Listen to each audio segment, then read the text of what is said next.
नमो बुद्धाय, जय भीम. मित्र हो, मागील भागामध्ये आपण भगवान बुद्ध आणि त्यांचा धम्म तृतीय खंड, भगवान बुद्धांनी काय शिकवले यामधील भाग तिसरा, धम्म म्हणजे काय, यामधील तृष्णा त्याग म्हणजे धम्म याचे वाचन, श्रवण आणि मनन केले होते. त्याचप्रमाणे आजच्या भागामध्ये भगवान बुद्ध आणि त्यांचा धम्म तृतीय खंड, भाग तिसरा, धम्म म्हणजे काय, यामधील सर्व संस्कार अशाश्वत आहेत असे मान्य म्हणजे धम्म याचे वाचन, श्रवण आणि मनन आपण करणार आहोत. 5. सर्व संस्कार अशाश्वत आहेत असे मान्य म्हणजे धम्म. अनित्यतेच्या सिद्धांताला 3 पैलू आहेत. अनेक तत्वांनी बनलेल्या वस्तू अनित्य आहेत. व्यक्तिगत रूपाने प्राणी अनित्य आहे. प्रतित्य समुत्पन्न वस्तूचे आत्मतत्व अनित्य आहे. अनेक तत्वे मिळून बनलेल्या वस्तूची अनित्यता बौद्ध तत्ववेत्ता असंग याने चांगल्या प्रकारे स्पष्ट केली आहे.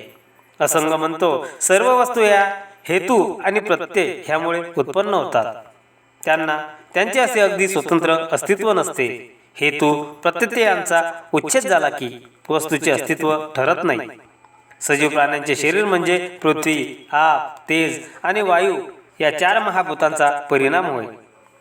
आणि या 4 भूतांचे पृथक्करण झाले की हा प्राणी म्हणून उरत नाही. अनेक तत्वे मिळून झालेली वस्तू अनित्य आहे. या वचनाचा अभिप्राय वरील प्रकारचा आहे. सजीव प्राण्याच्या अनित्यतेचे वर्णन तो नाही, तो होत आहे, बीइंग इज बिकमिंग ह्या शब्दात करता येईल. या अर्थाने पाहिले असता जो प्राणी भूतकाळात जीवन व्यतीत करीत होता तोच प्राणी वर्तमान काळात असू शकत नाही आणि तोच प्राणी भविष्य काळात असू शकणार नाही. भविष्यकाळी जो प्राणी असेल तो पूर्वी नव्हता आणि तोच आजही नाही. वर्तमान काळी जो प्राणी आहे तोच पूर्वी नव्हता आणि पुढेही तोच असणार नाही. थोडक्यात सांगायचे म्हणजे मनुष्य प्राणी हा परिवर्तनशील आणि संवर्धनशील आहे. आपल्या जीवनाच्या कोणत्याही 2 क्षणी तोच असू शकत नाही. अनित्यतेच्या सिद्धांताचा तिसरा पैलू सामान्य माणसाला समजायला कठीण आहे. प्रत्येक सजीव प्राणी केव्हा ना केव्हा तरी मरणार हे समजायला सोपे आहे, परंतु तो जिवंत असताना सारखा बदलत आहे किंवा बनत आहे हे समजावयास कठीण आहे. हे परिवर्तन कसे शक्य आहे याला भगवान बुद्धाचे उत्तर असे, सर्वच अनित्य असल्यामुळे हे शक्य आहे. ह्याच विचारसरणीतून पुढे शून्यवादाचा उदय झाला. बौद्ध शून्यवाद म्हणजे पूर्णपणे अनास्तित्ववाद नव्हे. याचा अर्थ एवढाच की हा ऐहिक जगात प्रत्येक क्षणी परिवर्तन चालू आहे. शून्यतेमुळे सर्व अस्तित्व शक्य होते. ही गोष्ट फार थोड्यांच्या लक्षात येते. शून्यतेशिवाय काहीही शक्य झाले नसते. सर्व वस्तूचा स्वभावाचा अनित्यतेवरचा इतर दुसऱ्याच्या वस्तूचे अस्तित्व अवलंबून आहे.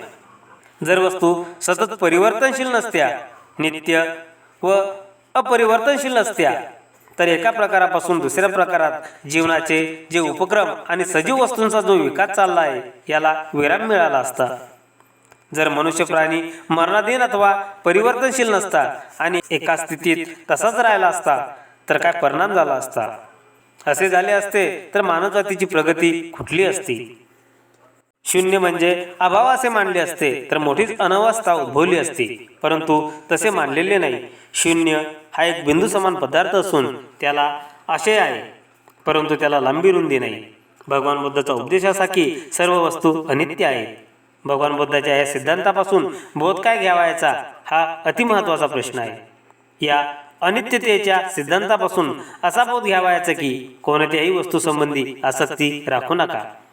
लोकांनी मालमत्ता, मित्र इत्यादी संबंधी अनासक्तीचा अभ्यास करण्यासाठीच भगवान बुद्धाने म्हटले की सर्व वस्तू अनित्य आहेत. मित्र, भगवान बुद्ध आणि त्यांचा धम्म तृतीय खंड, भाग तिसरा, धम्म म्हणजे काय, यामधील सर्व संस्कार अशाश्वत आहेत असे मान्य म्हणजे धम्म याचे आपण वाचन, श्रवण आणि मनन केले आहे. यानंतर भगवान बुद्ध आणि त्यांचा धम्म तृतीय खंड, भाग तिसरा, धम्म म्हणजे काय, यामधील कर्म हे जगातील नैतिक व्यवस्थेचा आधार आहे हे मान्य म्हणजे धम्म याचे वाचन, श्रवण आणि मनन आपण नेक्स्ट व्हिडिओमध्ये करणार आहोत. म्हणून नेक्स्ट व्हिडिओ अवश्य बघा. जय भीम, जय बुद्धाय.